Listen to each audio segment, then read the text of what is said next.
Anyari sa NLEX Road Warriors, tinapos kaagad mga idol ng Terra Firma Jeep ang kanilang 6 winning streak at record-breaking sana ng franchise. No easy win mga idol para ka na Coach Jimmy Alapag. Pero balitang NBA muna tayo mga idol, na-dismiss na ang misdemeanor charge ni James Harden. Noong June 13, 2026, naaresto si Harden sa Houston matapos makita ng pulis ang isang unholstered handgun na nasa plain view sa loob ng kanyang sasakyan. Inamin niyang kanyang barel. Ang kaso ay misdemeanor, unlawful carrying of a weapon. Sa Texas kasi mga idol, kahit may mga sitwasyong legal ang pagdadala ng handgun nang walang permit, may requirements pa rin sa paraan ng pagdadala nito. Sa kaso ni Harden, ang issue ay nakalagay ito sa kanyang sasakyan nang hindi naka-holster at visible pa. Na-dismiss ang kaso ni James Harden dahil nakumpleto niya ang isang alternative resolution program na ipinagawa sa kanya kaugnay ng misdemeanor gun charge. Hindi siya na-convict at hindi rin ibig sabihin na napatunayang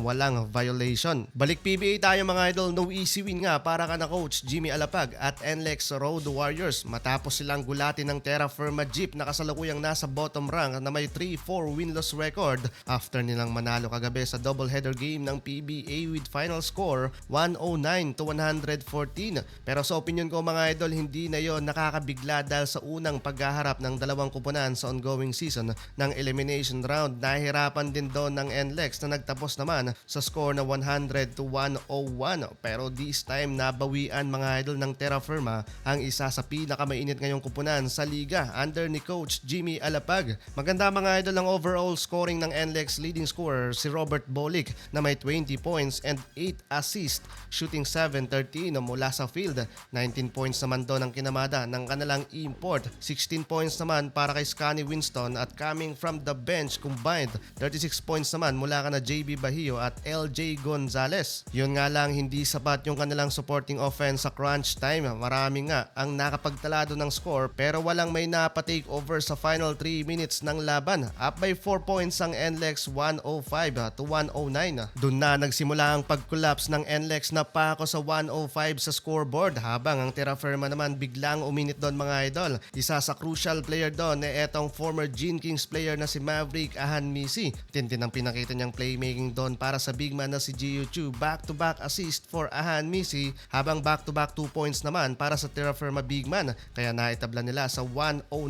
ang talaan sa scoring. And after that, sinundan pa yan ng magkakasunod na puntos mula naman sa 4 straight points na ginawa ni Brent Paraiso and 1 out of 2 free throw naman ni Maverick Ahanmisi. Total of 9-0 run sa last 3 minutes ng laban para sa Terra Firma Jeep. Kauna-unahang talo ito mga idol ng NLEX sa ongoing season habang unang talo din ito sa career ni Coach Jimmy Alapag bilang head coach ng isang team sa PBA.